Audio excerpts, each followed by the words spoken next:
of what would become the United States.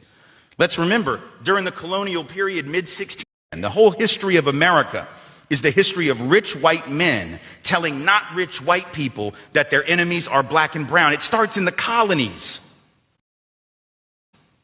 of what would become the United States. Let's remember, it starts in the colonies of what would become the United States.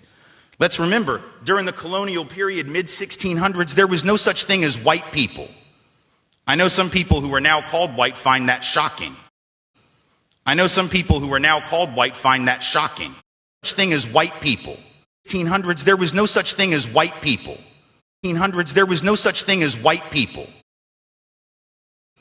I know some people who are now called white find that shocking, right? Because they think whiteness is real, right? But whiteness was created. Europeans didn't call themselves white.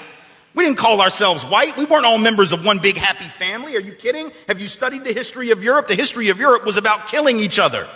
That's what we did in Europe. We just killed each other before we figured out there were other people to kill. We just killed each other, right?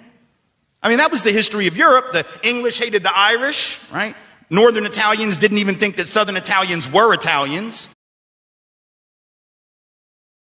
The Germans hated everybody, and everybody hated their ass right back. Right? There was no team called white, no race called white, but all of a sudden, in the middle of the 1600s, there was. Why? Why was it suddenly necessary to create this thing called the white race? Well, because rich people can count, that's why.